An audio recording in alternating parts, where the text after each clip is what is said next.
Hey babes, welcome back to another episode of the Babe That's Bonkers podcast. I'm your host, Kaylee. So happy to be here. So happy to have you here. Today we are going to have some fun. We are going to be addressing some Astrology 101, if you will, the second edition episode in this series. We're going to be chit-chatting about the 12 different Zodiac signs. I think this is going to be some key core fundamental knowledge for us witchy woo astro girlies out there who are just trying to figure out what all this shit with the stars actually means, because I sense the energies, it makes sense, I see patterns, but I'm lacking in just the fundamentals. And as I'm learning about everything and prepping these episodes, everything's really just starting to come together. So this has been a beautiful outlet, a beautiful learning opportunity, and I'm happy to share that with you all, those of you who are interested. So we're going to go ahead and jump right in, starting with a recap of last week's episode. Don't worry, nothing too in-depth. This is going to be quick little bit. But, within the 12 zodiacs, there are 4 different elements, right? There's air, earth, fire, and water. Also, within the 12 zodiacs, they can be categorized into 3 different modalities, being cardinal, fixed, and mutable. The zodiac signs also possess either yin or yang energy, being feminine or masculine energy. The feminine energy signs being water and earth, kind of grounding and also more go with the flow at the same time. And the masculine signs being of the air and fire elements, those kind of more fierce igniter vibes, I guess you could say. And again, this has nothing to do with gender, everything to do with just energy and balance. Another important thing for us to remember is that we each possess our big 3, being our sun sign or star sign. I kind of remember that those are the same thing because the sun is a star, just the big one that we're really close to and all that jazz. Then we also have our moon sign and our rising sign. And with that, our sun would be our identity archetype. The moon sign is more our emotional self, and our rising sign is kind of our outward persona, how we present ourselves to people. And if you need a refresher, you're confused, you just want to know more, go ahead and listen to last week's episode, Astrology for Babes 101, Vocabulary and Keywords. That is the first one in this little series, and not Siri. Going off, whatever. 422, we missed it, 420. Oh well, we have other things to be doing today. Alrighty, well, we are going to get started going over all of the different zodiac signs. They do have a specific order, so we are going to be starting with the first one. I think this has to do with houses, but that's something we'll get into later on, perhaps. But with each of these zodiac signs, they are going to possess an element that they embody, which will then determine, whether they possess that masculine or feminine energy, as we talked about before. They're also going to possess a modality, one of those 3. And in addition to this, excuse me, that was a funny text. My partner attempted to spill Worcestershire sauce, and it was very, very cute. So I will return. I must marinate steak, apparently. Alrighty, I do not remember what I was talking about, but we now have dinner prepared. Some steaks are being marinated, and I have the luxury of not having to cook tonight, so I'm not going to complain too much. So I think I was saying with the different zodiac signs, you can expect them to be associated with an element, which will then determine whether or not it possesses masculine or feminine energy, as well as a modality. They're also going to be associated with a planet and the house, I do believe. That's something that we might mention today, but we'll get into another day once we understand what that even means. But mostly today we're going to be talking about the different personality traits of the zodiac signs, the fun stuff. Alrighty, so first up we have Aries. Makes me feel special to be first in the lineup, but just to refresh a little bit, all of these zodiac signs are based off of the constellations that are within the zodiac belt. That's why they have a specific order, is because they are ordered specifically, but it is much more circular than it is linear. So this is by no means a ranking of best to worst or anything like that.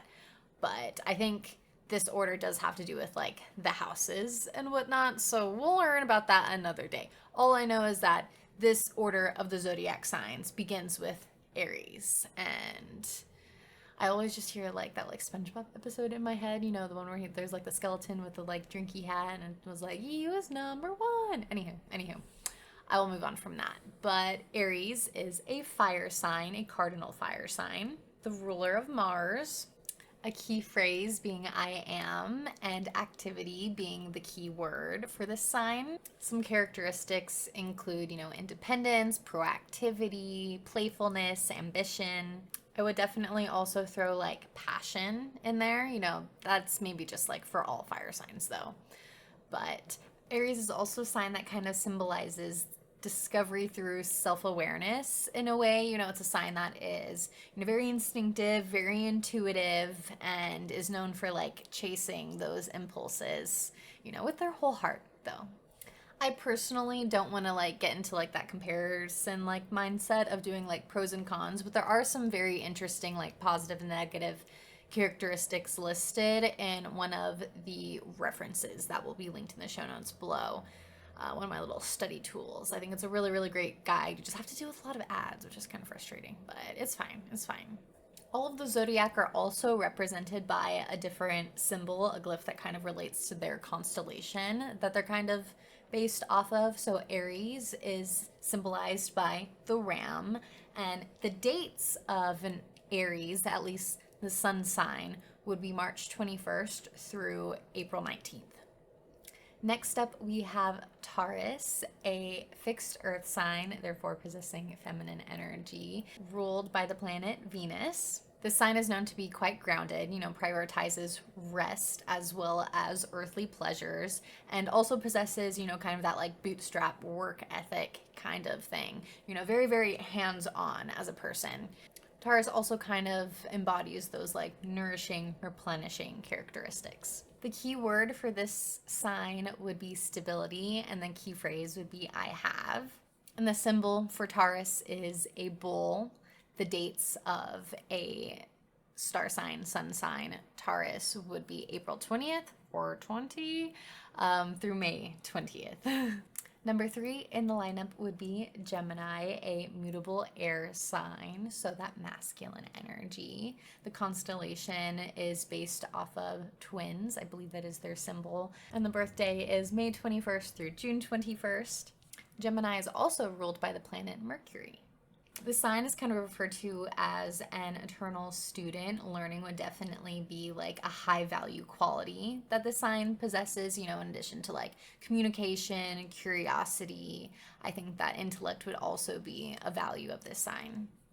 They also thrive with variety in their lives. You know, their keyword is also versatility. Their key phrase is I think. So that kind of like ties everything together.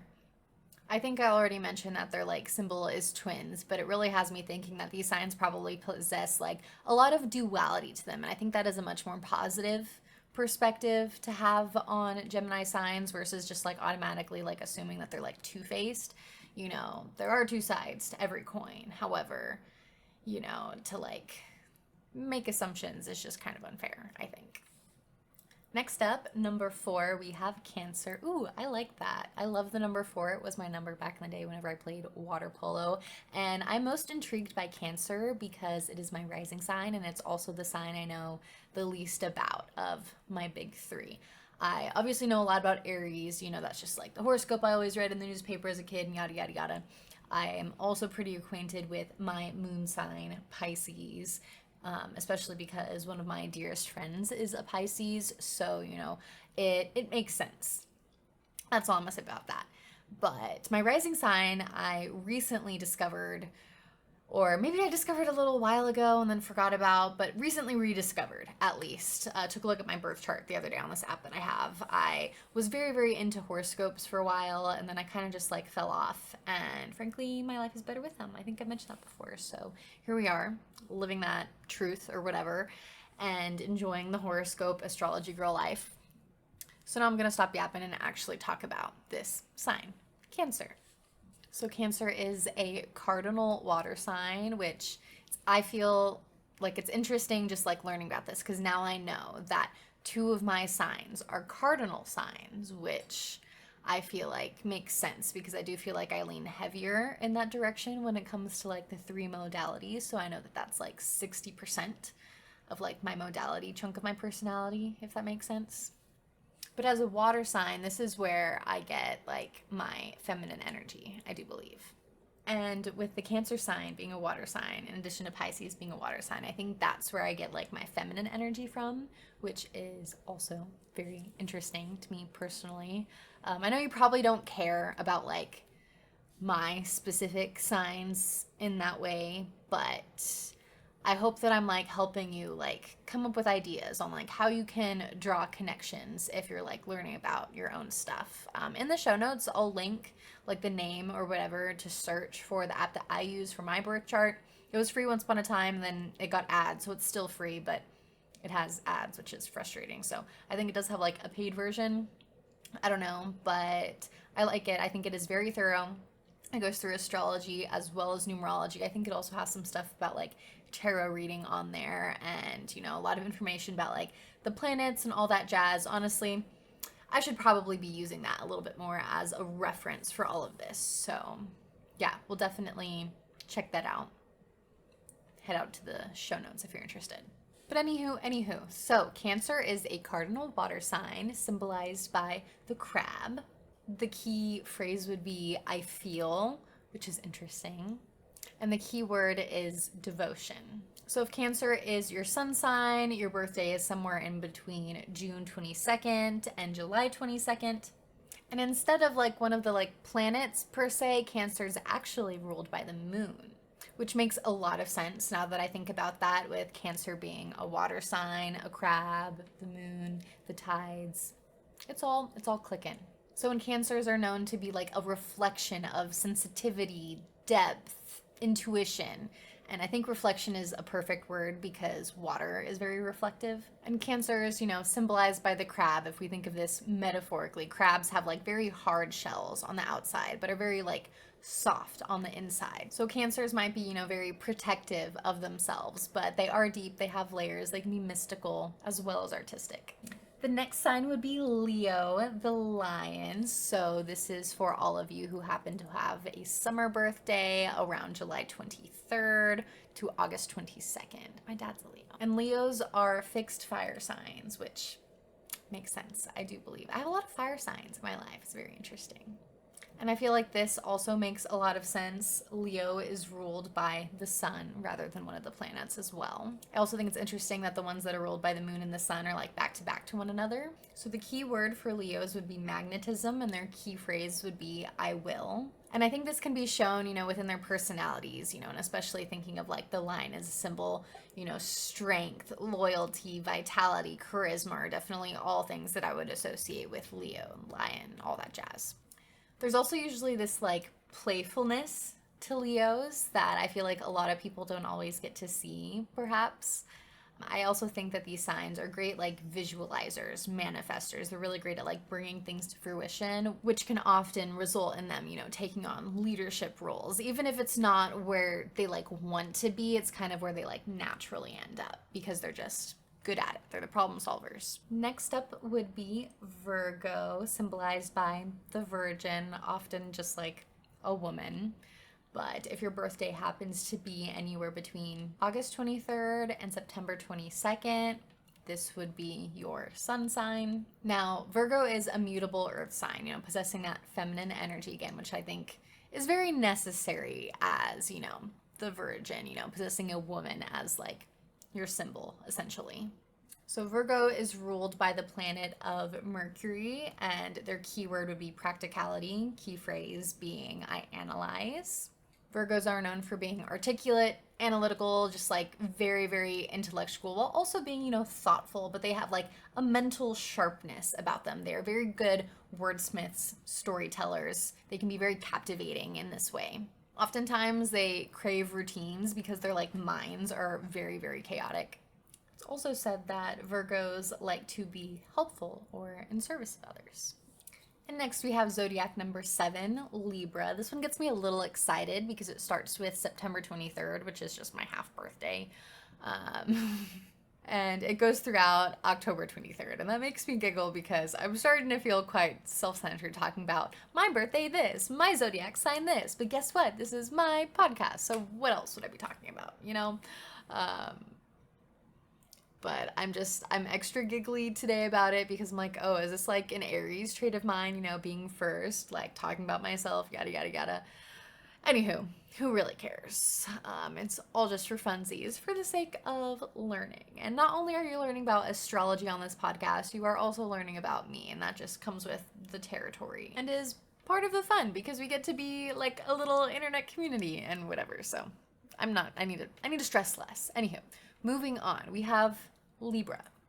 This one's kind of interesting because instead of being represented by a human or animal, I guess humans are animals, this one's represented by balance. So a lot of the time it's like those like scales of justice type thing. And Libra is a cardinal air sign also ruled by the planet of Venus, but a little bit different this time because, you know, we have masculine energy and the planet of Venus versus before I believe we had feminine energy mixed with the planet of Venus. But now we're talking about Libra, whose keyword would be harmony, and key phrase would be I balance, which makes sense, you know, with the scales and whatnot. So Libras are definitely like the peacemakers, the seekers of justice, you know, they want balance, they want harmony, they want everyone to get along, their fairness, you know, they're the sibling who's like measuring out all the cups of chocolate milk to make sure that everyone's getting the exact same amount of chocolate milk, no one's getting gypped, no one's getting more or less, it's fair for everybody. And they do this because they really, really value their partnerships and their relationships. They're kind of naturally great communicators in this way because they really just like strive for that element of harmony and like building community. This trait of theirs often leads to like a lot of collaboration and teamwork, and you know, if they happen to be like worldly and have the desire to explore, they can become like very, very fascinated with different cultures and different types of people in a very accepting way, you know, just kind of like perceiving different forms of art.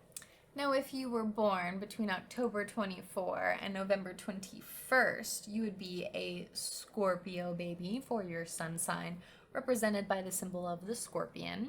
Scorpios are fixed water signs possessing that feminine energy, and they are also ruled by the planet of Mars. Again, interesting though that these different zodiac signs that might have like the same planets ruling over them have opposite yin-yang energy, feminine, masculine energy. Because I know as an Aries that we are also ruled by the planet of Mars, but as a fire sign we have that masculine energy. And here the Scorpio is ruled by the planet of Mars, but possesses that feminine energy. And ding, ding, ding, I'm having an epiphany now.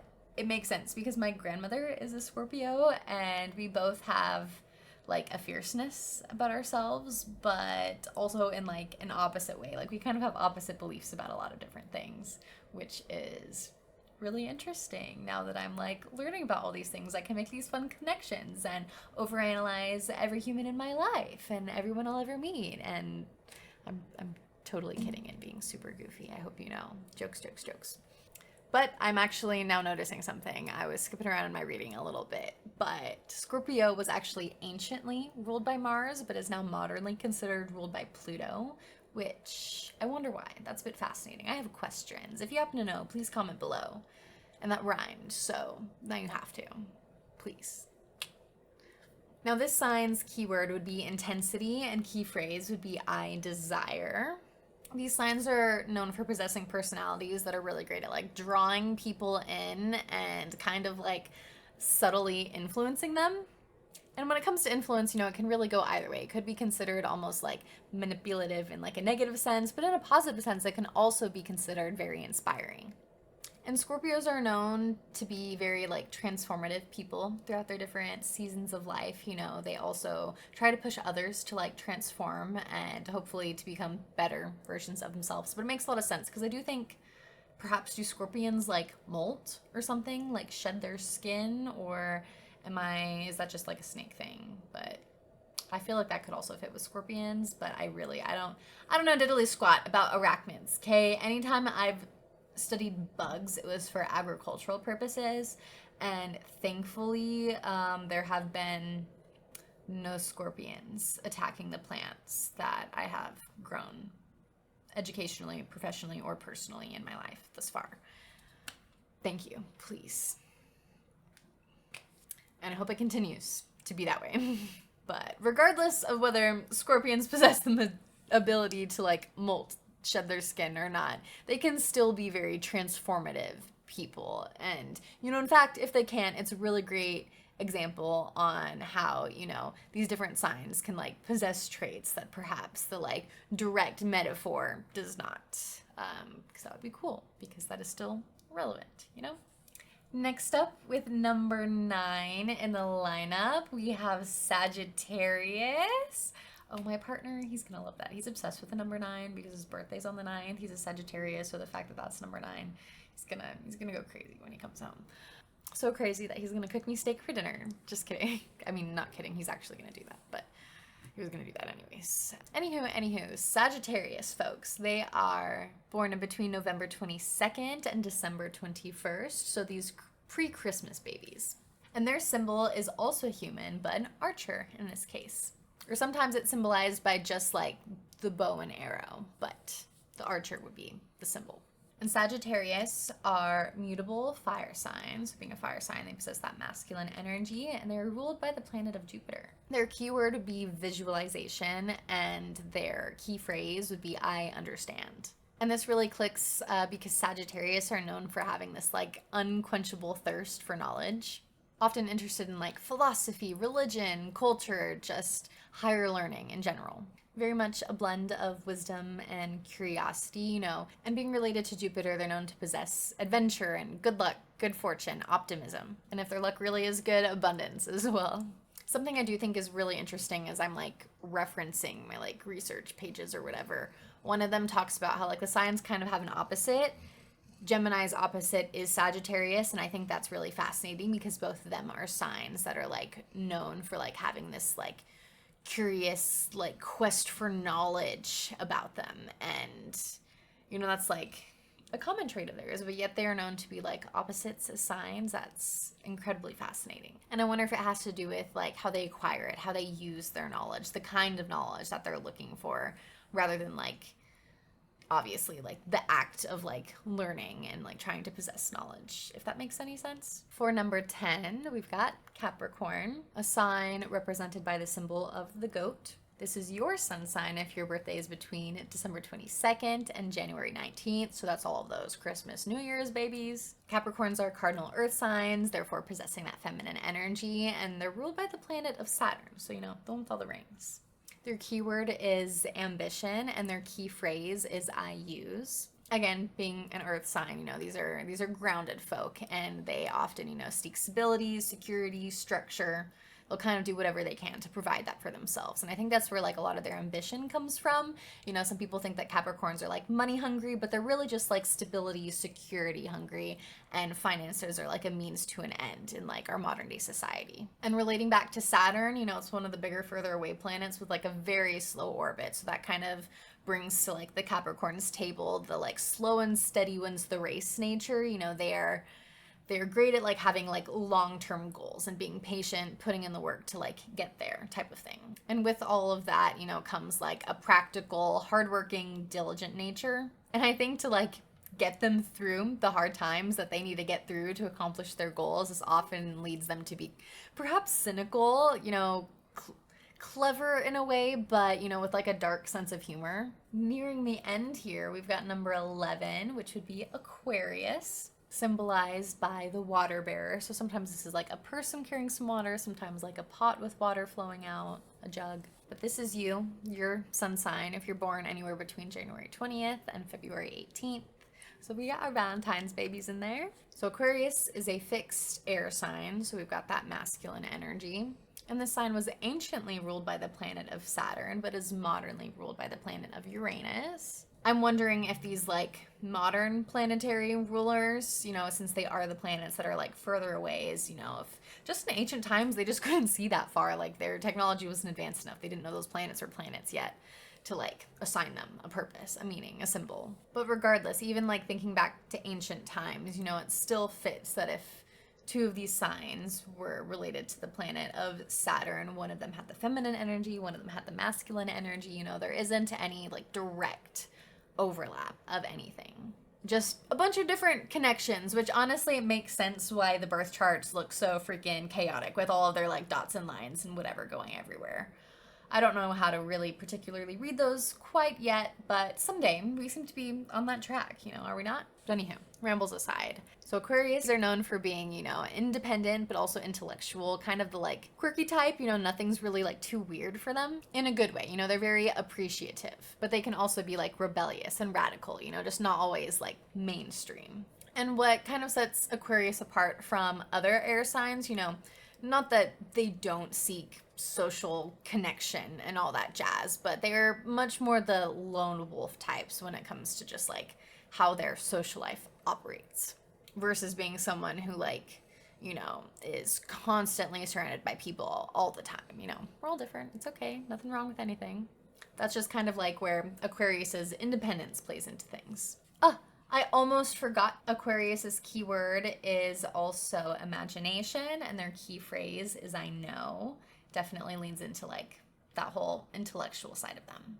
And now last but not least in the lineup, we have Pisces. Makes me so excited. I feel very special just having, you know, one of my signs being the first, one of my signs being the last, you know, something right in the middle, I do believe. And yeah, I think it's fun, and there's something to appreciate about all the signs, so no matter what yours is, you know, find it, hold on to it, get excited about it, yada, yada, yada. Anywho, Pisces is represented by fish, or sometimes, you know, like the two fish tied together, you know, swimming together, almost yin-yang vibes. This is your sun sign if your birthday is anywhere in between February 19th and March 20th. I think I perhaps also feel just like ultra connected because if my birthday were just like a few days sooner, I would have been a Pisces. So makes sense that like that's what my moon was perhaps. I don't know. How many of you guys have a moon sign that is like directly next to your sun sign in the lineup? Huh? Is that a thing? Is that a pattern? Are we going to learn something together right now? Pisces keyword is understanding, and their key phrase is I believe, which I think is very interesting. Especially the understanding part as they're like two fishes together, because sometimes I do feel like it takes two people, entities, working together cohesively to truly accomplish understanding. Did I just spit out some genius right there? I think I might have. That was cool.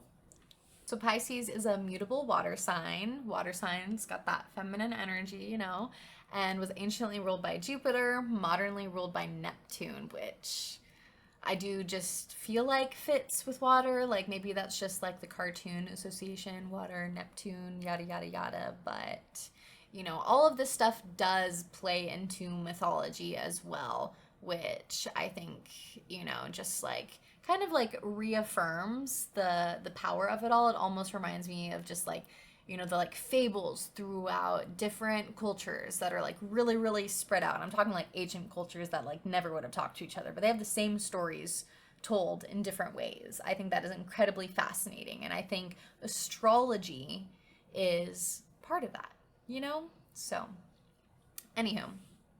So Pisces are imaginative, artistic, dreamy, nostalgic, mystical beings, right?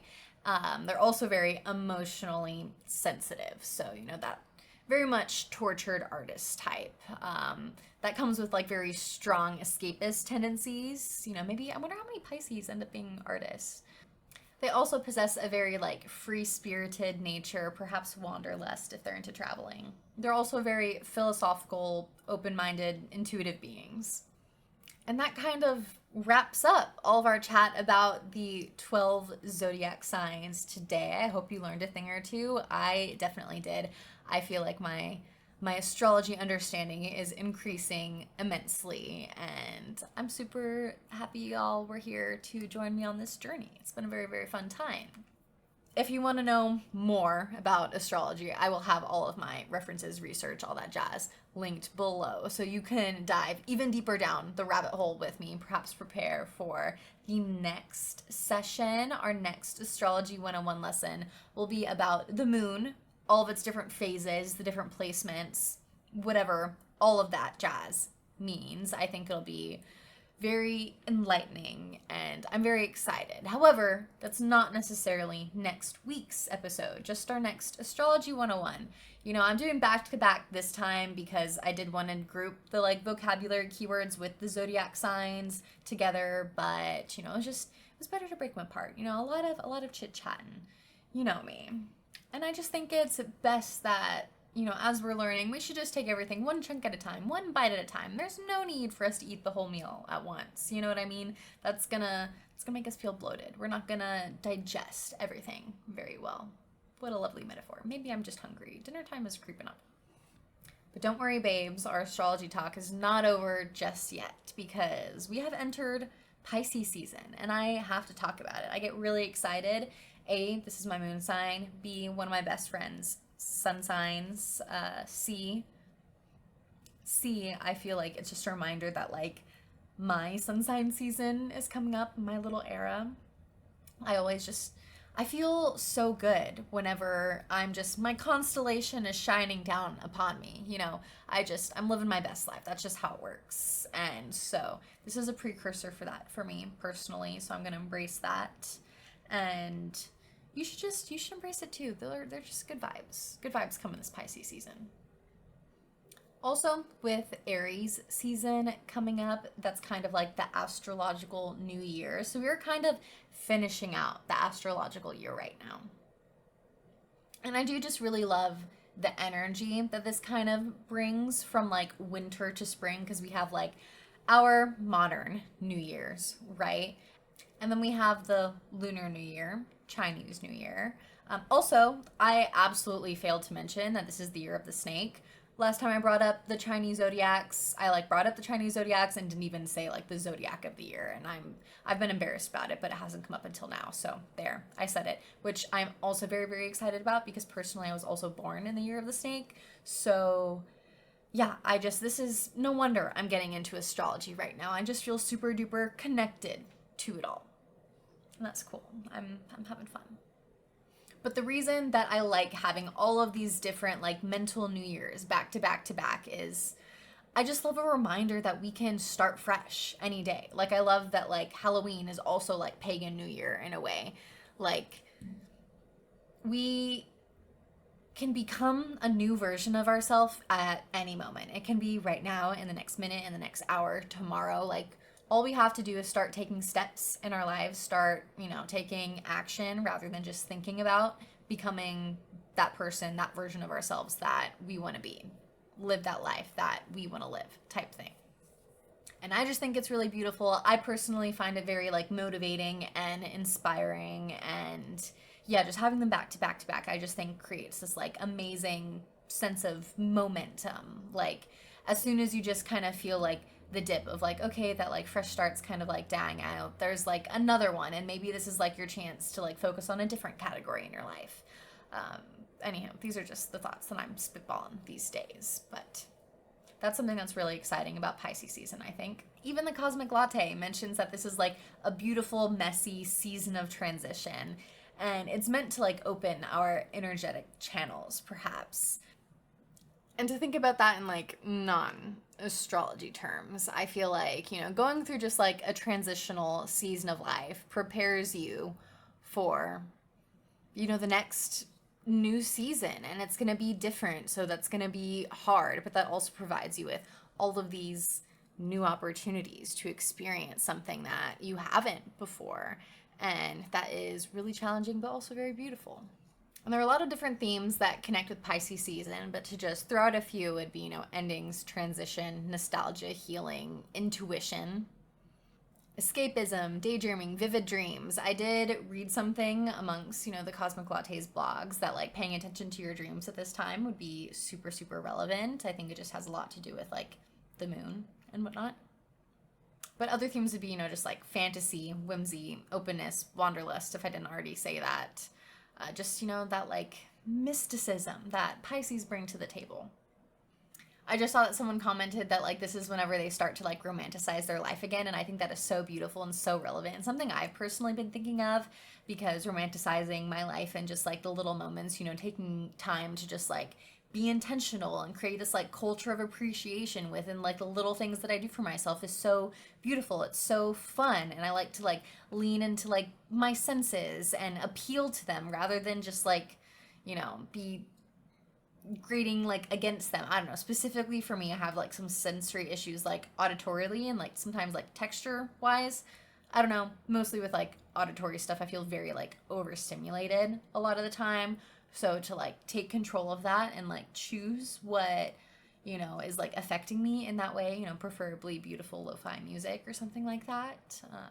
I just find to be like super helpful in, you know, getting mundane tasks done and just making my life feel enjoyable, even if it's actually really boring when you like look at like the nitty gritty of everything that I'm doing. But I'm having fun and I'm enjoying it. And I think that's why everything's really just like about perspective at the end of the day, rather than, you know, the actual meat and potatoes. You know, it's like the seasoning. I don't know what I'm trying to say. I think you'll get it. Hear what I mean, not what I say. I'm running out of steam. That was a fun little bar. I am indeed a bit hangry, I think, but snacks will come soon. I just have to be patient. But now we have finished up with all of the astrology talk for today. So now it's time to squeeze in some life updates. I went on a beautiful new adventure with my partner over the weekend. I'm kind of struggling in the weekend department, especially juggling 2 jobs. I don't really have many days off these days, and if I do, it's usually like 1 at a time rather than like 2.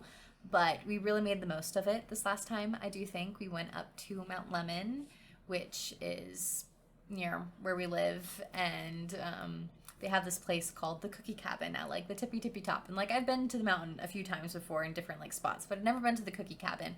And we went up there. It was a little bit of snow left from the season, pretty chilly and windy, but you know, we didn't have to like worry about like driving in the snow, which was nice. And we stopped at a few different places, you know, built some fun little like rock sculptures, took pictures. It was just a lovely, beautiful day out in nature. It's my favorite way to spend time with myself and also with my partner. It was just super duper lovely. The cookies were amazing. We actually have leftovers, so I might eat some very, very soon, because that sounds so good. I might spoil my dinner. Just give me cookies. That sounds amazing. Anyhow, that was a lovely time, and just like a really great reminder that if I only have a little bit of free time for myself, I should spend it wisely. And I feel like making memories like that is like the best thing I can do for myself. I will never regret that, no matter what I have to do to accomplish it, versus like staying home, having a chore day, yada yada yada. Like those days really just like blend, mush together in my life. They're not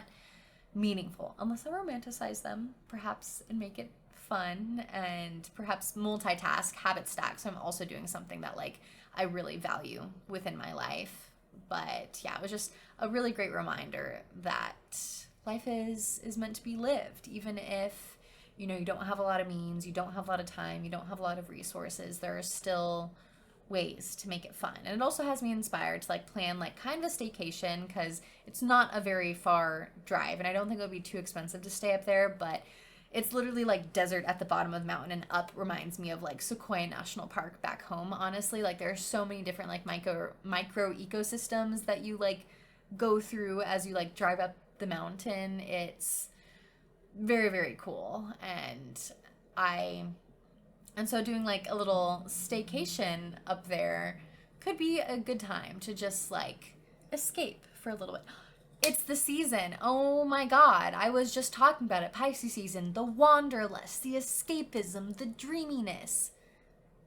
Now I have to do it. If I can. We'll see. We do have some other priorities in life outside of like vacationing, but I think just like going outside a bit more, exploring, adventuring, you know, perhaps just letting the intuition be the guide, you know, is the way. Just like plan some free time to just go out and try something new and see where the world takes you. That's usually my approach to thrifting. So maybe that's an adventure we can tackle. I don't know. But that's my story of some fun adventuring. As far as some like food goes, I'm back on the meal prepping. You know, it's not a weekly thing, but just like as needed, kind of. This was really great because we actually started buying some chicken in bulk. We went to Sam's Club, and so we like halved it in the freezer, and then we did a good like 4 good sized chicken breasts in my like thrifted stoneware pan. And I've been experimenting with using different like salad dressings as marinades just because that's really, really easy. I did like honey mustard this time with some like other seasonings and stuff like that as well. But yeah, I'm trying to figure out how to be like a cool homie chef and all that jazz, and just like little life hacks and whatever. I feel like these are the kind of things that like my grandma and her friends would talk about at their little like lodge meetings and luncheons and stuff like that. So just like embracing that like homemaker energy. And you know, we have chicken left over. Like we end up having some like delicious chicken breast for that night, and then we have like a bunch of chicken chopped up for other meals. You know, we've thrown in some salads. I had it with some like rice and veggies today. It's good, you know.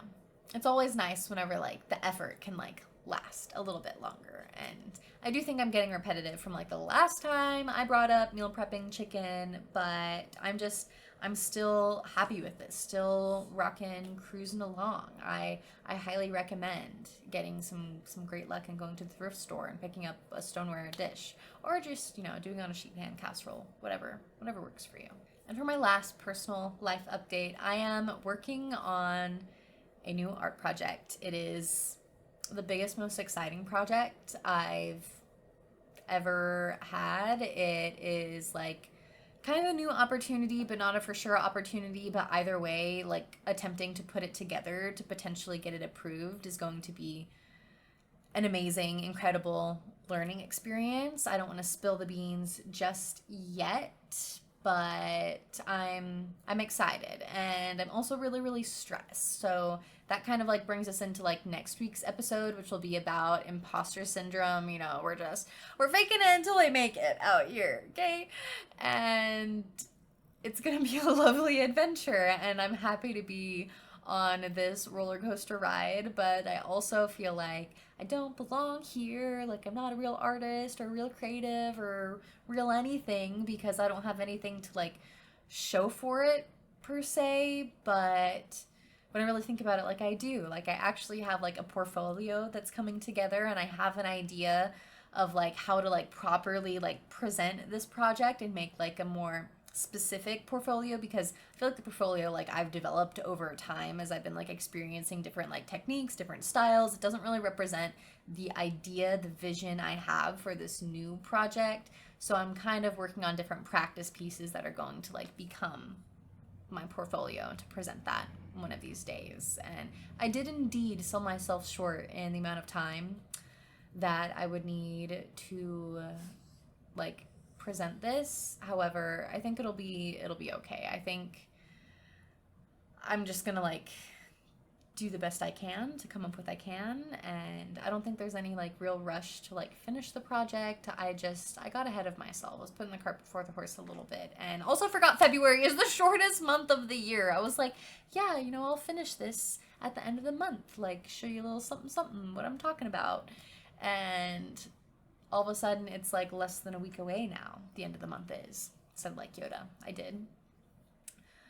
And I'm freaking out a little bit. And I just feel like an imposter. But also like my vision is so strong, and the plan I have, I think, is one that will really set me up for success and will be really fun to like bring to fruition. I just need to find the time.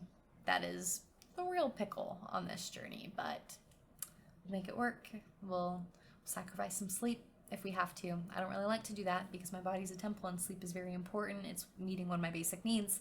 However, when there is a deadline at hand and an incredible, amazing opportunity, I don't think I'm going to regret losing sleep as much as I'll regret goofing up something that could be like really amazing for myself. So sorry to be so like vague and elusive and whatever. I don't want to spill the beans. I don't want to talk about it before it's like a real thing, but I also do want to talk about it and like how I'm feeling, and it'll make sense in the future whenever I'm allowed to share more. Hindsight will feel like 2020. So you're gonna be blah, blah, blah.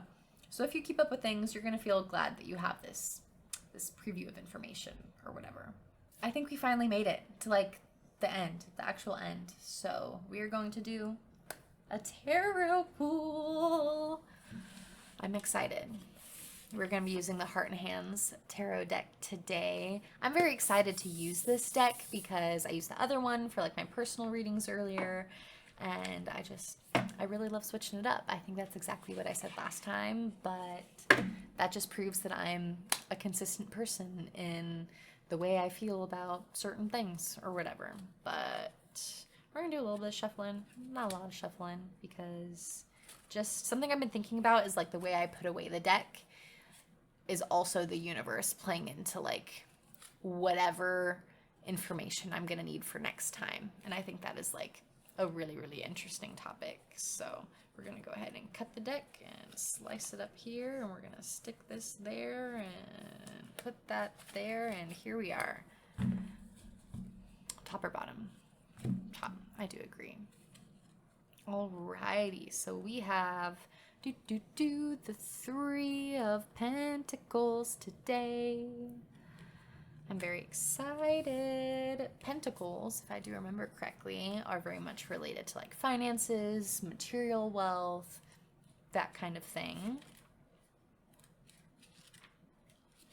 Number 3 is a good number. 2 is also the number of the day. It's not coming out on this day, of course, but I am recording this on 2/22, which just felt super duper special.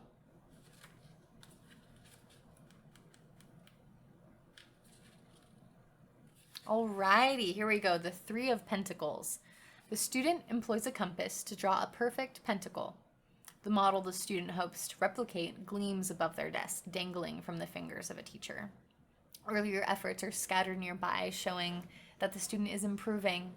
This card suggests that diligent work in a field that suits your talent will lead to mastery. You are putting in the effort and beginning to see results.